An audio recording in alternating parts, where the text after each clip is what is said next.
Hello, my name is Ray Hughes, and I'm an interviewer for the Veterans History Project conducted by the Library of Congress in Washington, D.C., and warehoused locally at the Cincinnati Hamilton County Public Library. Today's date is the 23rd of February, a Saturday, and this interview is being conducted in Louisville, Kentucky. And today we have the honor and privilege of interviewing a World War II, Korean, and Vietnam veteran, and also one of the original Tuskegee Airmen of World War II fame. And it's Colonel George Hardy. And Colonel, I'll just refer to you as Colonel during the interview. Fine, fine. All right, sir. I want to tell you, I appreciate you being here and taking your time to do this, and it's a real honor and privilege for this interview. Well, thank you.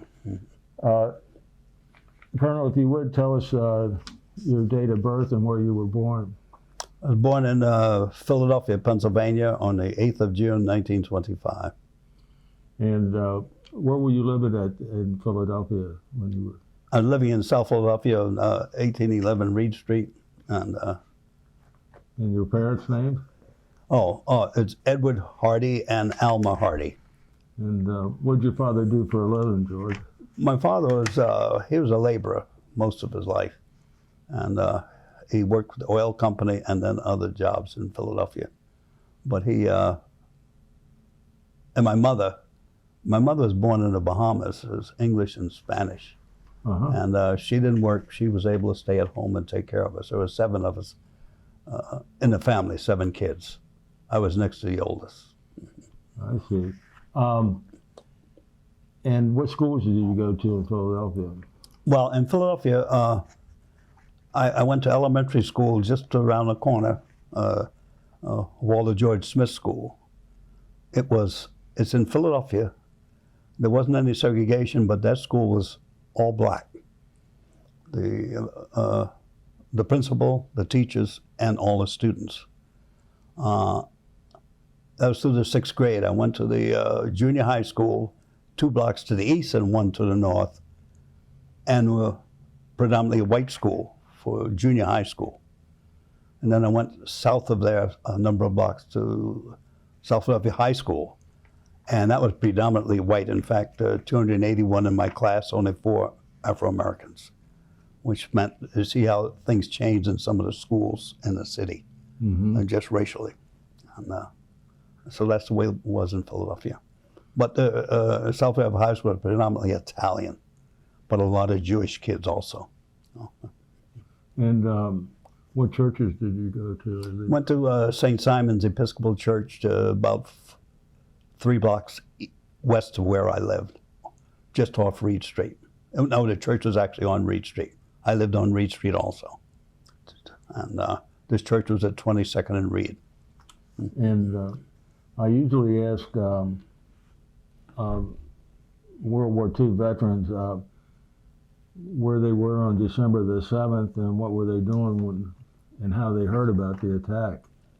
Well, I was a senior in high school, and I was upstairs doing my homework, and I had the radio on low so my mother wouldn't hear it.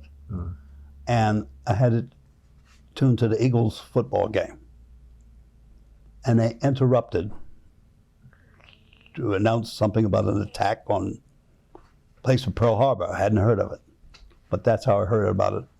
Listened to the Eagles football game, which came on, early afternoon. So you were a senior in high school at this time? I was senior in high school, yes. And you never heard of Pearl Harbor, of Pearl Harbor before? That's right, didn't know where Pearl Harbor was, you know.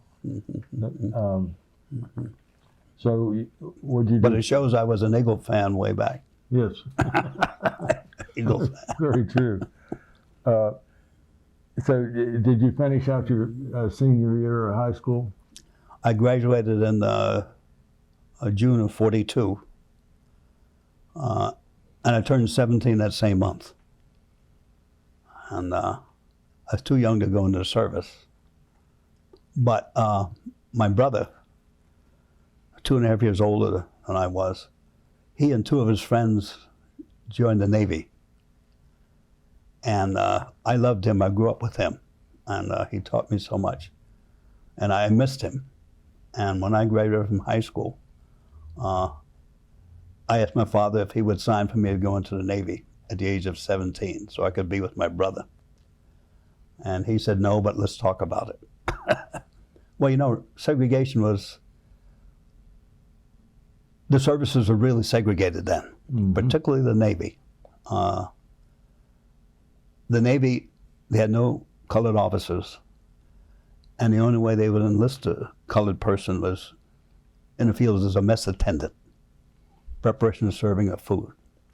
But my brother and his 2 friends didn't care about that. They just thought the life of a sailor would be nice, and they went in anyhow. But my father didn't want that for me. And my brother was old enough to do what he wanted to do, and he did it. My father said, no, I'm not going to sign him, but let's talk about it. He used to talk to us over the years. I loved talking with him, and we talked, and he mentioned to me the fact that, well, you wanted to be an engineer, you went to school, you took science, you majored in mathematics, and going into work around food and whatnot, it seemed like a waste of time. By the time he finished talking to me, I had no more desire to go into the Navy as a mess attendant, so it settled that. So I had time to think about it, and I just got a job until I turned 18. I said, I'll make my own decision at 18. But in March of 43, the Army and the Navy suddenly announced, if you're 17 and a high school graduate, you can take the aviation cadet exam. And where did I go? I rushed up to the Navy. Because I felt, well, maybe they really need pilots. And I took the exam and passed it, but then they realized who I was. And they failed me for my teeth. I said, they failed me on the physical. They said, you failed. What, my teeth? What's wrong with my teeth? They talked about my wisdom teeth. My wisdom teeth weren't in fully. Well, they showed apparently I didn't have enough wisdom anyhow to make my decisions. So, they were actually rejecting you because of being African American. That's right, that's right. And so I went to the dentist to talk about my teeth. He said, nothing wrong with your teeth, it's just that, then I didn't yet. And I realized it's a problem. And so I decided, let's eliminate the racial problem. So I went to the Army and said, I want to go to Tuskegee. Let's eliminate any racial problem. And they said, okay. And so I took the exam and passed it, and passed the physical. I sworn in as a private in the reserve. But since I was not 18, they sent me home and said, I'll get orders after I turned 18. And so in June, I turned 18 and received orders to report the 13th of July, 1943. And that's what I did. And I met 2 other fellows from Philadelphia and went on the train for basic training at Biloxi, Mississippi, at Keesler Army Airfield at Biloxi, Mississippi. And that was quite a change for me because, you know, they gave us Pullman tickets, which was good. And the 3 of us had 2 berths on one side and 1 on the other. We had that section in there. And went to Cincinnati overnight, and the first time I rode in the dining car, ordering from the menu and whatnot. And it was uptown, really, for us. So. Then we got to Cincinnati, everything fine. We still had our Pullman car and the white people in the rest of the car, but we still had our section. And everything was the same except when we went to the dining car. This time when we went to the dining car in the South, we had to eat behind this heavy curtain. And it was the first introduction to real racial segregation in the South. Was that Cincinnati? Or the L&N Railroad going from Cincinnati to New Orleans. Right. Once you get across the border into the South, southern states, their state laws had state laws about segregation. Rigid segregation. You can't stay in the same hotel, you can't eat in the same restaurant, things like that. You can't sit in the movies together, things like that, white and black. So, rigid segregation. And so we first met into it on the train behind this curtain The dining car had a heavy curtain over a few tables at one end, and colored diners sat behind those curtains. And the curtains were weighted so that you had to go through it, but it would always close. Then we got to Keesler Field, Biloxi, Mississippi. Got off the train and went to the base, and on a base, segregation was almost absolute. We had our own administrative area, own barracks, and a separate dining hall that we ate. So everything was separate on base. And we went through a basic training down there. But other classification effort concerning with going into being an aviation cadet, we went through that at Keesler. But we were always, like I said, we rarely got to speak to white soldiers. When we went for basic training, we were there by ourselves, and that's the way life was in the military. And we were there about six weeks, then went to Tuskegee. Now, we were high school graduates. Aviation cadets, it used to be college graduates to become an aviation cadet. As the war went on, they reduced it to 2 years of college. Then by end of 42, 43, they got to high school graduates. Well, with high school graduates, they would take them, but they added 5 months to the program. So when we left Keesler, we went to Tuskegee Institute, to the 320th College Training Detachment. They stuck 5 months for high school graduates to go to college for college math, physics, things like that, before they went into cadets. They added that because you didn't have any college work to start with. So we went to Tuskegee for that and lived on campus under military supervision. But once we went to class, we were with the regular students, things like that. It was just a nice time there. But we marched back and forth to from the barracks. It was like barracks. They had some memories, they called it like barracks. We lived there, and we would march to eat. Once we finished eating, we were free to walk around, do what we do. But then most of the day, we were in class anyhow. So yes, we were regular students. But that ended at 3 months because they needed cadets. So then we went to, our group went to Tuskegee in December of 43, start pilot training, or aviation cadet training. And we came back to Tuskegee for primary flying phase of it. 4 phases, 10 weeks each phase. The first phase, pre-flight, just classroom work, we did that at Tuskegee Army Airfield.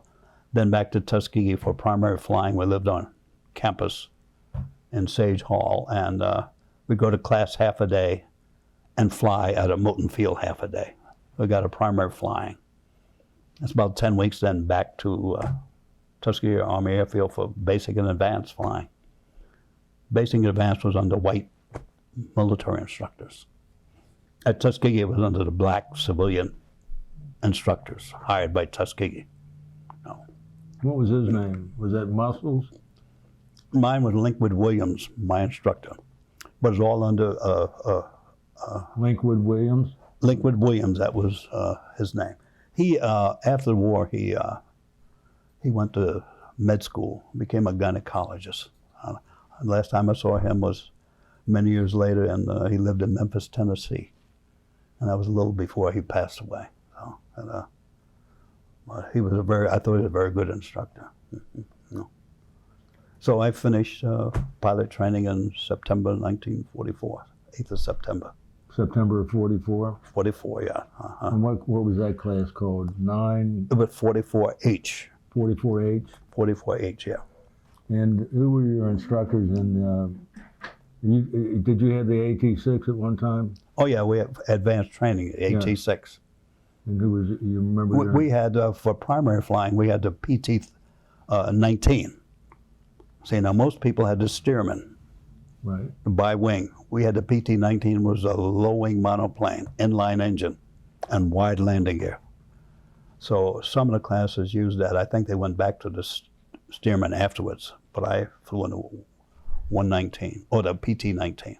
It's a low-wing Ryan airplane, built by Ryan. PT-19.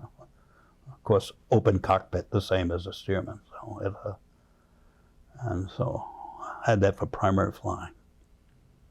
So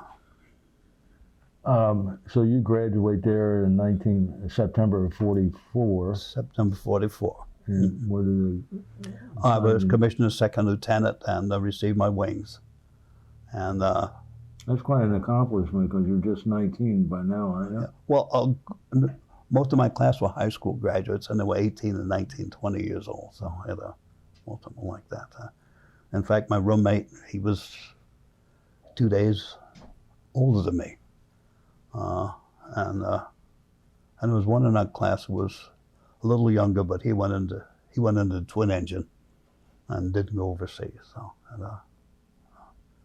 but most of us are about that age. See, so we used to refer to the other guys as old guys because they were college graduates, and we were high school graduates. There's different about 4 or 5 years of age in there, and but that's the way life was. What did they assign you after you graduated? What squadron or? Well, no. What they did, we're still in training. So what they did with us was first, after we graduated, we went on leave. Then we came back, and we went to gunnery at Eglin Field, and in the T6. And then we went back to Tuskegee, and for a time they gave us 10 hours in the P-40. And then from the P-40, after that P-40, we transferred in November to Waldoboro Army Airfield in South Carolina for combat training in a P-47 Thunderbolt. And we spent November, December, January at Waldoboro flying that P-47, which I thought was a nice airplane, a heavy airplane. The Jug? The Jug, yeah. The Jug. And then we went overseas in February and got to, and you know, the thing about it is segregation seemed to be #1 in the military. But overseas, we went over, it wasn't a big ship, but it had mainly replacement people, pilots, navigators, bombardiers going over there. And most of the people had to sleep in the hole on these bunks or hammocks, whatnot.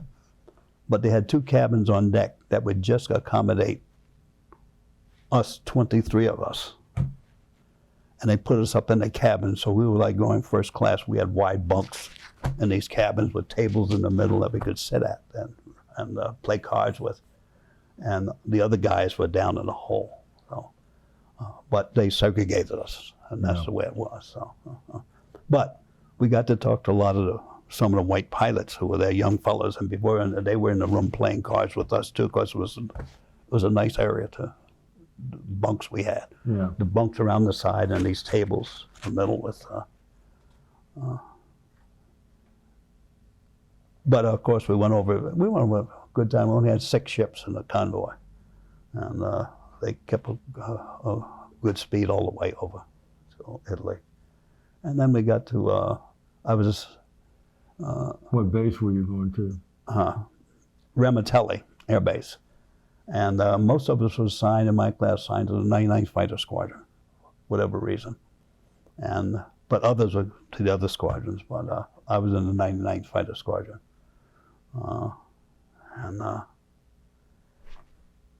Then we checked out in the P-51. Oh, what I P-51, yeah. Mm-hmm. And that was great, a 51. We checked out in that, and then before you know it, we were flying missions as a wingman, and it went off very well, I thought. Now, one thing I'll say, by the time I got over there weren't many enemy German airplanes around, such as the 109s or the 190s. The only real planes I saw in that escort mission were 262s, but the ones we saw were in the distance, they didn't come close. That's the jet planes you're talking about. The jet planes, yeah. But the thing is, I think a good number of the German 109s and 190s have been shot down by then. You know. What time frame is this that you? This is March and April 1945, right at the end of the war. Ramitelli, is that near Foggia? It's on the eastern coast. You know where that little notch is on the eastern coast of Italy? There's a little notch that comes out there into the Adriatic. Right. It's just near that notch. Okay. And when we would take off to the east, by the time you got your gear up, you're out over the Adriatic. Yeah. So. But the bomber bases and fighter bases were all scattered in those areas around in Italy. So. And were you escorting B-17s and B-24s at that time, or? B-17s and B-24s. And sometimes you go out escort reconnaissance airplanes like a P-38, taking pictures, whatnot. Maybe 4 airplanes would escort him up over the territory and bring him back. But most of the work was escorting the bombers over German targets. And then we would do some strafing also if you had fuel left. Because some of the targets who weren't that long, the missions, and you might have fuel left. And you go targets of opportunity over Germany to just to make sure they couldn't move stuff around during the daytime, trucks, trains, things like that, or barges on the river. Now you fellows were given orders to protect the bombers and not go off. That's right, stick with the bombers. If the airplanes would come in, German airplanes, you go after them to chase them away. If they turned away, you let them go. You didn't chase after them. Some groups would chase after them until they shot them down, but then they may not be able to get back to the bombers. They might lose the bombers, Where are they, They're gone, But we had to stick with the bombers. So, and the bombers appreciated that. Now, how many missions did you fly while you were there in Italy? 21 combat missions before the war ended, yeah. And what was the time period again that you were there? I flew in March and April 1945. And you're flying P-51Cs? Both. C's and D's. Oh, and B's. See, a lot of people don't realize the structure over there. They have more pilots than airplanes. And the old senior pilots, the older pilots, are ones who own the airplanes, Yeah. And those of new guys have none, say. And so when they set up a mission, they put the names of the people up there, and then the fellows who have airplanes, their planes go by their names. Then the rest of us get the planes that are left over. Right. So I will have to find a C today or D tomorrow until I was fortunate. There's a fellow there named Wendell Lucas who he was a captain and he could have gone home. He finished his missions. He could have gone home, but he stayed to be an ops officer, maybe get a promotion. Well, he's not flying missions anymore, but he still owned the airplane. Understand what I'm saying? Yes, I do. And one day he said, "George, you want to fly my plane?" I said, "Yes." He was an ops, and whenever my name went up, he put A33 by my name. And he figured it was still his airplane, but I knew it was mine now. So I flew my last 10 or 11 missions in A33. A33. A33. Tall in the saddle, that was a name on it. Who put the name on there? Oh, I don't know, it came down. It came down with the airplane. Yeah, I saw that in the book, They passed the airplanes down, and Wendell Lucas put a Varga girl on there, the tight jumpsuit. He put that on there. But that wasn't on the plane before he got it, see. Okay. And so you can do whatever you want once you own the airplane, see. Did you ever have occasion, did you shot down a German plane? Or? Oh, no, I never had occasion to combat with the German plane. As I said, I didn't see any 190s or 109s. By the time I got over there, the Germans apparently had run out of airplanes in many areas, see. Did you fly cover for the oil fields or up to Berlin or anything? I didn't go to Berlin, but most of my time was just southern Germany. That's the missions I went on. So, and that's the reason I got a number of strafing missions because the missions weren't that long. We could stay up for a long time, but some of the missions you'd only have to stay up about 4 hours or so, 3 hours, say. But you have extra fuel, whatnot, you go back, and after you leave the bombers at a certain point where they're safe, be safe coming back alone, and then you go back. So, you know. So I say, only time I fired my gun was on strafing missions. What about free time in Italy? Did you go into towns or visit people? Or Not necessarily, not during the July, and not during March and April. We're too involved in learning and doing things there. And but once the war ended, we traveled quite a bit to various places around there. I remember going to Milan and places like Bologna, places like that. Did you find any racial prejudice over there? Not once you left, not in Italy, no. We went where we wanted to, but... Were you living in segregated quarters though while you were at the Ramitelli? We were on the base, yes. And when we went to Naples, we had our own club in Naples and whatnot, so we would go to our own club. So you didn't go to the white club. Mm-hmm. Some people may have been invited into some of them, but it was rare. You just didn't do that. So, but that's the name of the game, the way life was. So, this is 1945. And, 1945, yeah. So, are you still in Italy when on May the 8th when the Germans surrendered? Yes, I was still in Italy. Yeah. Yeah. Mm-hmm. Oh yeah, I was. I didn't leave until August of 1945 to come back. And what rank are you at this time? I was then a first lieutenant. I was a second lieutenant when I went over there, but I was promoted somewhere in there. And but then in June, Colonel Davis came back to take over the 477th. You know, 477th had the problem at Freeman Field where 101 of the officers were arrested, things like that. And so the status of the 477th just went down, and training stopped. And in June, Colonel Davis came back with some of the people with him over there to take over the 477th to prepare them to go overseas. And that was in June. And they changed the designation of the 477th from the 477th Bomb Wing. That summer they changed it to the 477th Composite Group, which consists of, instead of 4 bomb squadrons, B-25s, there's 2 B-25 squadrons and 1 fighter squadron, the 99th. And somewhere in there, I was in the 99th in Italy, they made the transition from, that's the reason we came back early. They deactivated the 99th in Italy and reactivated it over there. So in August, all the pilots and whatnot in the 99th shipped out to come back. And I guess the enlisted people, I don't know what they did, but just about all the pilots left in August of from the 99th to come back. And because they reactivated the 99th in the States with the 477 Composite Group. And where is that located at? That was at, I think, Godman Field, Kentucky at that time, yeah, because they left Freeman Field and went back to Godman Field, Kentucky. So they had 2 bomb squadrons, B-25s, and 1 fighter squadron, the 99th. And B.O. Davis was in command? B.O. Davis was in command, yeah. And you're in the 99th? I was in the 99th in Italy. Yeah.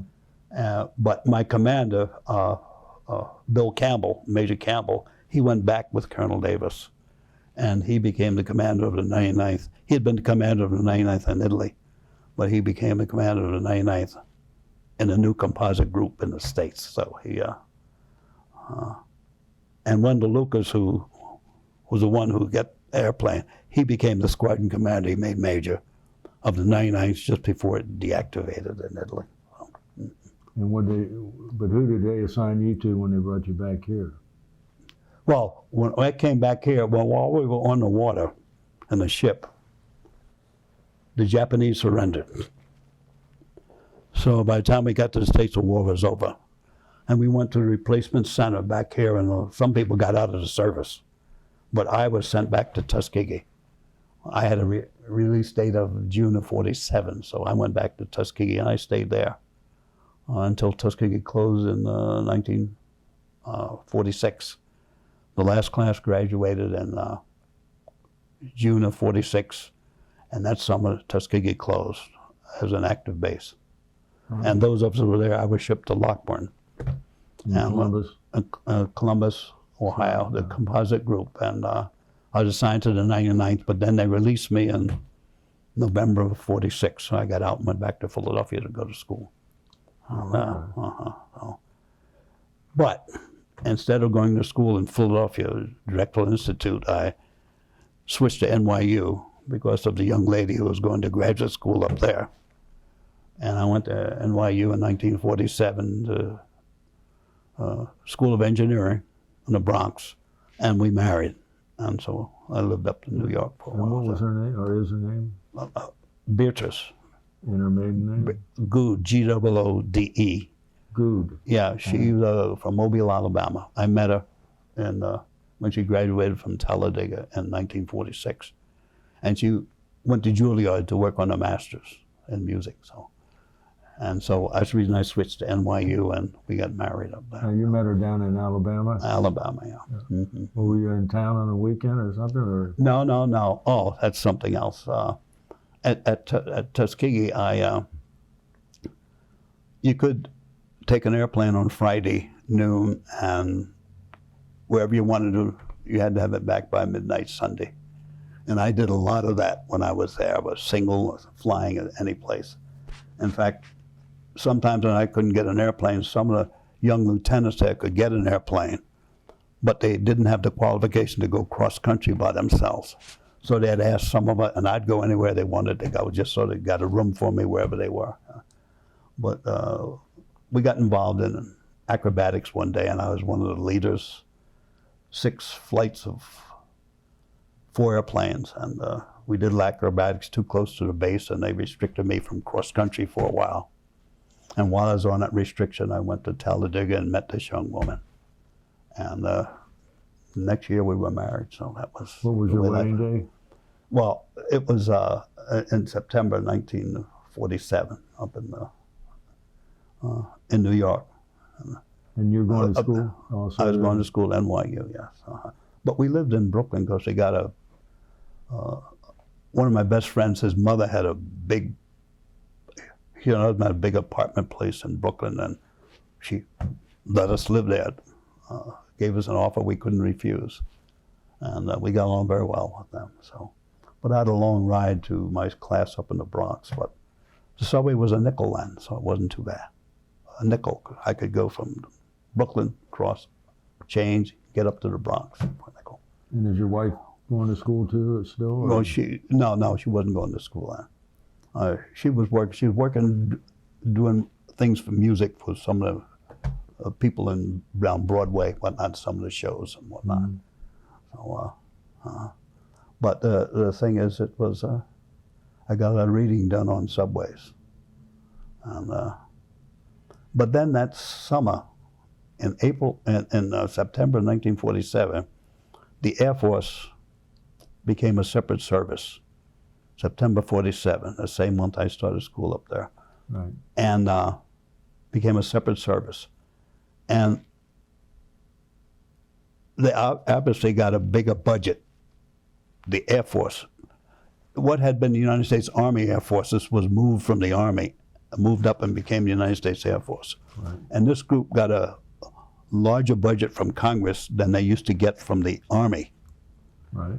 And they had problems that they were able to solve. And one of the problems that Colonel Davis had at Lockbourne was there was a shortage of experienced pilots. So many had gotten out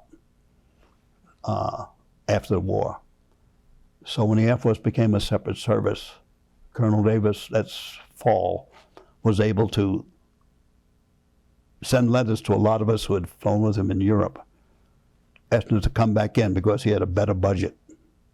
And so I got one of those letters, and in January of 1948, I finally agreed. My wife and I talked about it over the holidays, and agreed I'd go back into the service. And so I contacted Lockbourne in January of '48 and said, look, I'll go back in provided I can finish this semester, which would end in the latter part of May. And they agreed, so they gave me orders to report to end of the first week in June. And so I signed on. In June of '48. June of '48. But I'd finished that semester. You know, you go into school, you got to finish the whole year. Right. you throw it away, you know. Yeah. So they did that. And so I'm going back as a pilot. That's all I was. I shouldn't say that, but that's right. but thinking long term, that's all I was. Because I remembered, in April of 1948, things changed drastically for me. 99, 81. Because, no.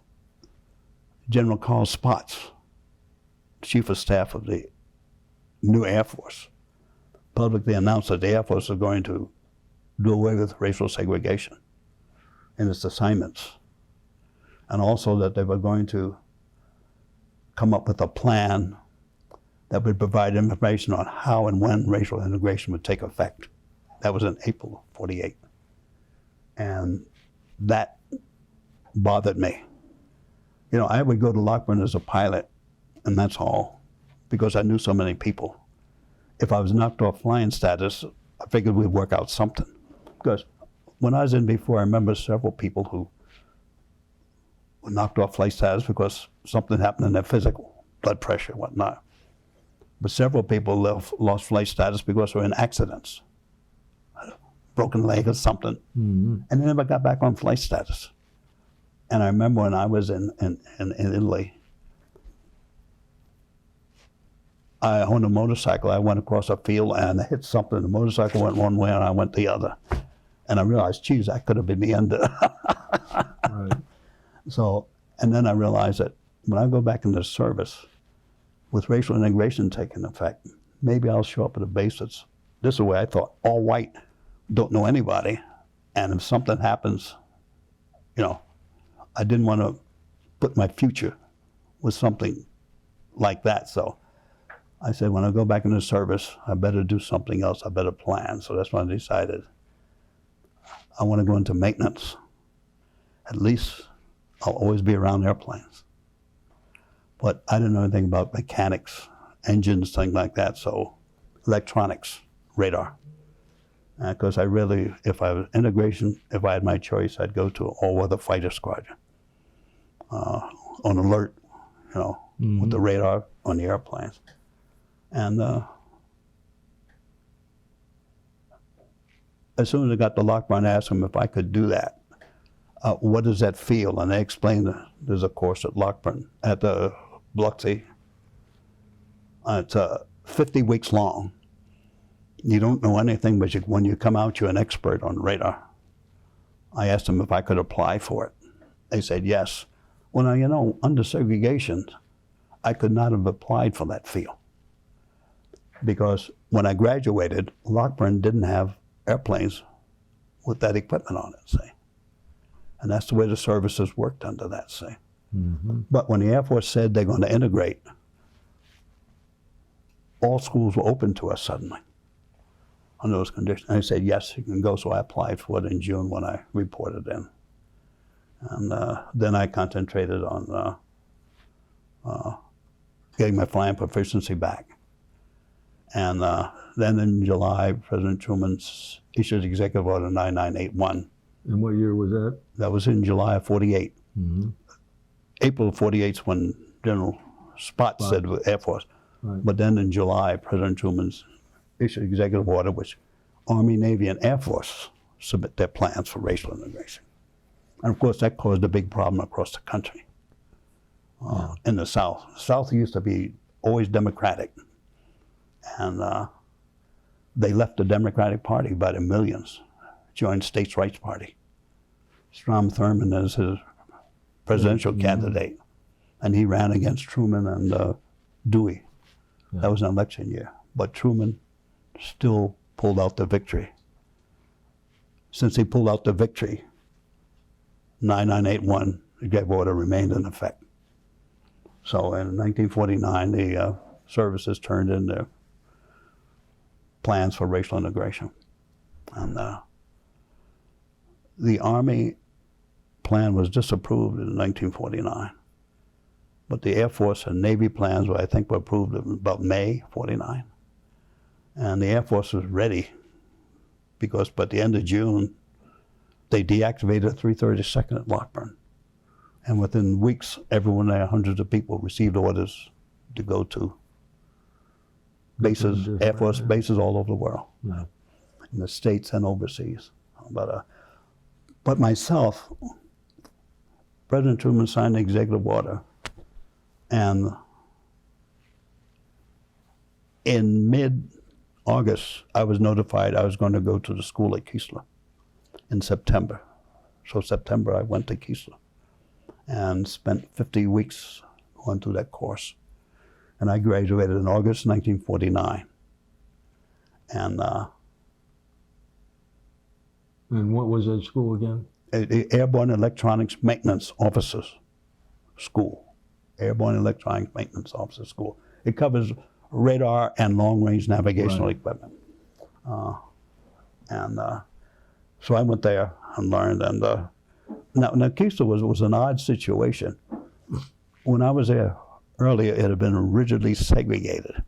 And when I got back, it was segregated, except that some things had changed. I was a pilot, and we had to fly every month to get a flying time. And so I had to fly to B-25. I checked out in the B-25 at Keesler. And there was a pilot there before me. He was a B-25 qualified pilot. Whenever you fly, you call down and get on the schedule to fly. And when we flew, we would fly as the pilot, because we set it up. But the scheduling would then fill other people in.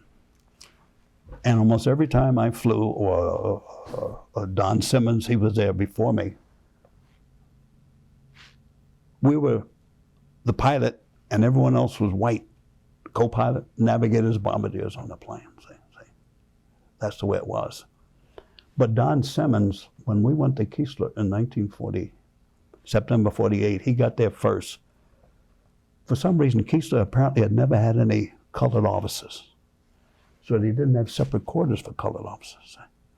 And suddenly Don Simmons shows up in September. They end up sticking him in the barracks with the white officers. And when I show up 2 weeks later, I'm in the barracks with white officers. And that's the way it started down there. And yet racial integration hadn't taken place yet, see. And so when we flew as a pilot, everyone else white on the plane, things like that. See. And when we got down there, after a while, the wives club made a point of all of our wives come to the club to meet them and whatnot. So apparently they made efforts to reduce the thing. Tension or whatever. Yeah, So, but racial segregation still was around. And so a lot of the guys had problems with family housing when they got there. But the one thing that helped was there used to be a Pascagoula shipyard, Yes. a huge shipyard. Right. And but that had gone downhill after the war. But there was a housing area there that was empty now. And a lot of guys were able to fix up those places and move in there with their families. And it made nice quarters. So that helped in Pascagoula. So that helped ease the problem. Because a lot of guys from Lockburn came down there to take courses at Keesler after integration took place. So I enjoyed that. But then from there, integration took place the 1st of July of 49. I graduated in August. And I received orders to go to the 19th Bomb Group on the island of Guam. And Anderson Air Force Base. Anderson Air Force Base, yes. And I was the first, I was the only Afro-American officer in the 19th Bomb Group. Although there were other people on Guam from Lockburn, like Lee Archer. Mm-hmm. Lee Archer and we both went on the same ship. And to Guam. And there were other officers from Guam, from Lockburn there. But I was in the bomb group, they were in the air base group. And Lee Archer, he got his wife over there, and my wife eventually got over there for a short time.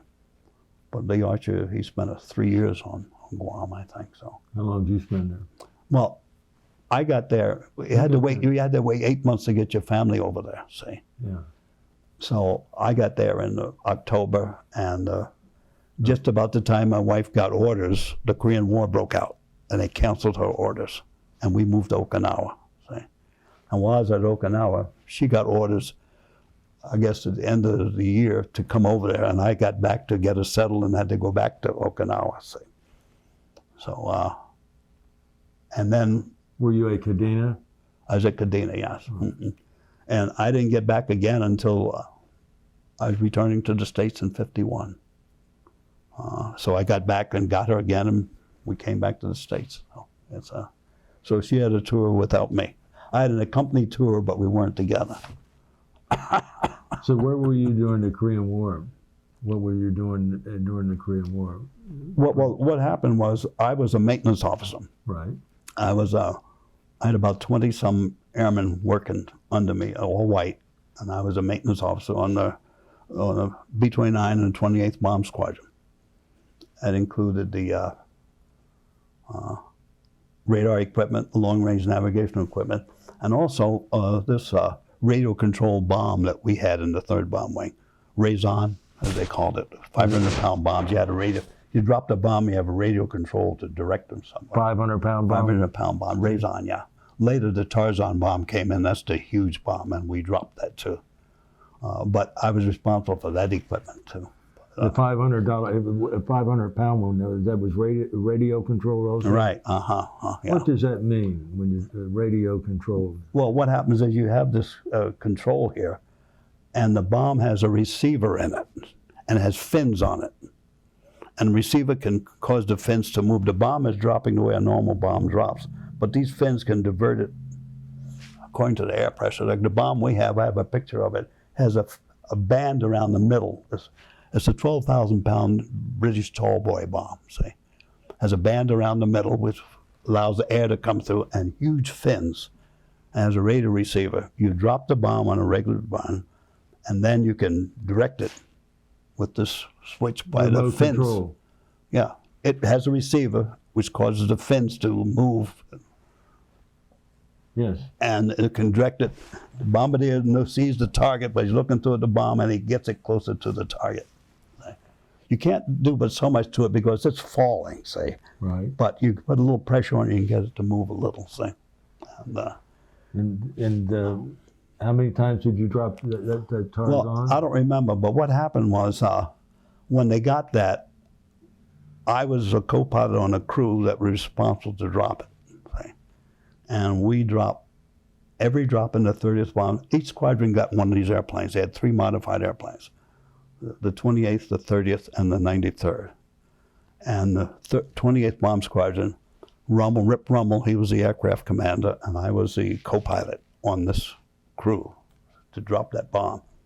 We would fly regular missions, but whenever a Tarzan mission was called for, we would fly it. And the bomb was so big, it couldn't be put in either bomb bay. They modified these planes by cutting and hung it between the bomb bays, and they cut all that out and reinforced the airplane. And when you taxied, half the bomb was showing under the airplane. Half the bomb was showing, and the bomb bay doors were cut away to adjust to the bomb. So half the bomb, as you see the plane taxiing down, was hanging out. And the fin was only that far from the ground, the tail fin on the bomb as it went out, say. And you could see the bomb, you could tell when we were on. So. And when you dropped the bomb, you had a big hole in the airplane because the bomb bay doors had been cut out. Right. So your ride back was rough because the air coming in there. See. But at what altitude were you dropping that bomb? Oh, I don't know, 20-some thousand feet. What kind of damage did it do? Well, it was the British tall boy bomb. It was designed to go through sub-pens and whatnot. The Lancashires would drop them on the sub-pens to penetrate and then blow up, say. Right. Well, Bell Aircraft adapted the British 12,000-pound tall boy bomb into this Tarzan bomb. When you added all the extra equipment, it's over 13,000 pounds, say. And that's what we dropped. And we dropped a number of them up there. In fact, our crew got the first direct hit on a target up in North Korea. And when we pulled up in the taxiway, the representatives from Bell Aircraft gave us as a crew a case of Canadian Club whiskey for getting For hitting the target. for a direct hit with the target, see. You don't remember that target, do you? I don't remember it now, but I remember the whiskey. We got a whiskey. Canadian Club. Yeah. But anyway, that's it. But they ended that during the war. Just about the time I left, they had some serious accidents. How many times did you have a mission where you dropped it? We must have had about 8, 9 missions with that. That's maybe 10 missions with that bomb. They only dropped so many, but they had a serious accident where the wing commander, Colonel Payne Jennings, was on a mission. He flew with us once, but he's flying with the 93rd, and they lost 2 engines. And they were supposed to ditch the airplane somehow, but they said they jettisoned the bomb and it blew up, and all it found was wreckage, no survivors. And so that's why we lost Payne Jennings, a colonel, on that. And then after I left, that's about the time I left. And because I ended up being put on a different crew because of the number of missions I had. We started replacing crews coming back. Replacement crews were coming over. And so I was moved to another crew so I could come back faster. They put by pilots, co-pilots, the number of missions you flew. You're flying out of Kadena, though. Out of Kadena, yeah.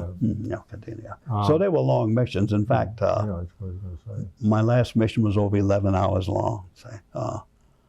It was, I didn't have to fly, but a pilot saw me one day. He was in the group when I first got over there. But I'd never flown with him, but he asked me if I was flying the next day. I said no. Lou B. Mallory, yeah, good Southern boy.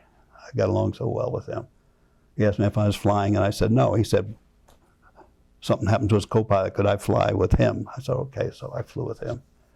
And I didn't realize that getting out of the vehicle after the briefing, the vehicle lurched and I fell and caught myself on my hand as I rolled over and got up. I was mad at the driver. But anyway, I got up.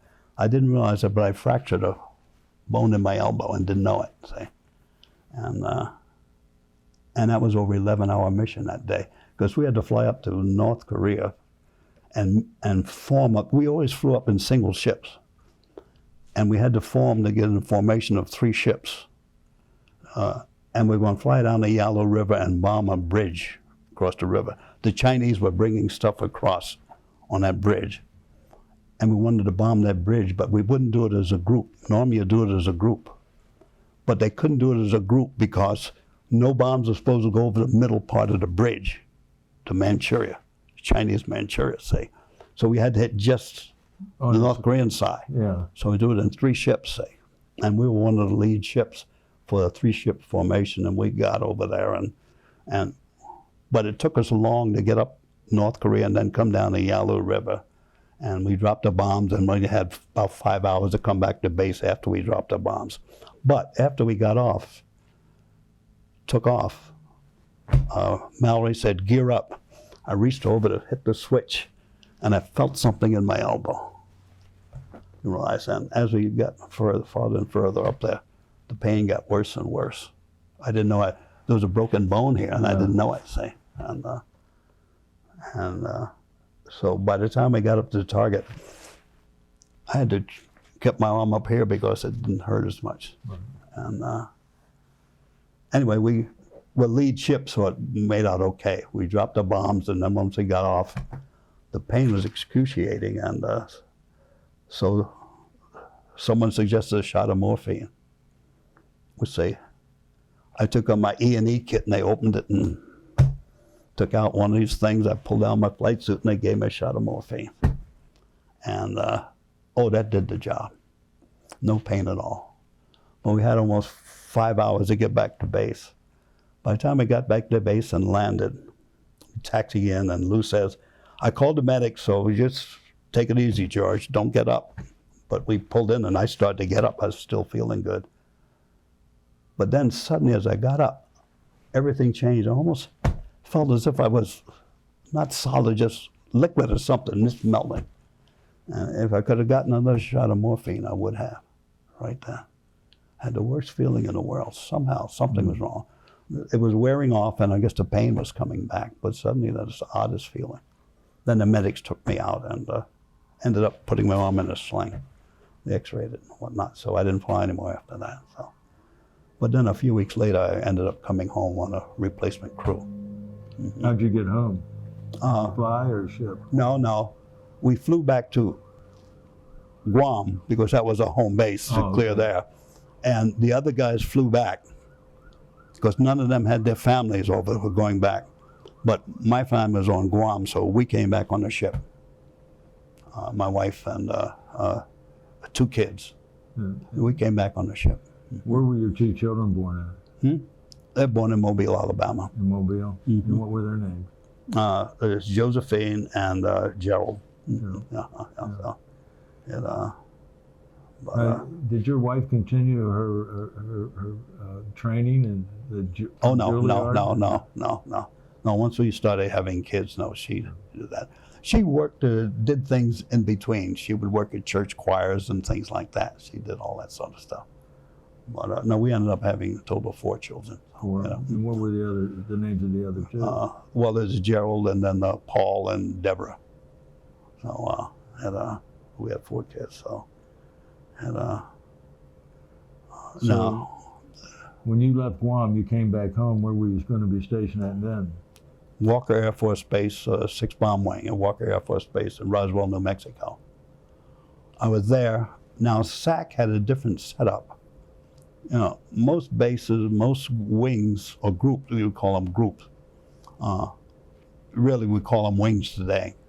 Had 3 squadrons in it. Right. And they had the airplanes, the maintenance people, and the flight crews and everyone in each squadron. Each squadron was separate. But SAC, because of technology and whatnot, decided that they changed to 6 squadrons. 3 flying squadrons and 3 maintenance squadrons. And the flying squadrons had in them the pilot, the flight crews, the airplanes, and just enough maintenance people to take care of the airplane, to keep it fueled, refueled, to bed it down at night, to wake it up in the morning, get things done, ready for the crews to fly. If there's anything wrong, they must call a maintenance squadron to repair it. See? They maintained the airplane but didn't repair things. You see what I'm saying? Yes. Okay. They had the crew chiefs and all the other people, but enough to do that. But I was in a maintenance squadron, and they called the maintenance squadron the periodic maintenance squadron, field maintenance squadron, and the armament electronics maintenance squadron. Well, I had the electronics training. Well, as soon as I came back to Walker, they sent me to Lowry Air Force Base to go through the armament part of it, armament. And I learned about turrets and guns and loading all sorts of things in the bomb bay, including nuclear weapons. So I had now I'm a fully trained armament electronics maintenance officer. And I served in SAC several times in that job. What rank are you at the time? Well, then I was a captain. I was a captain at that time. But then We're going to have to take a break right here, George, just for 1 second. Okay.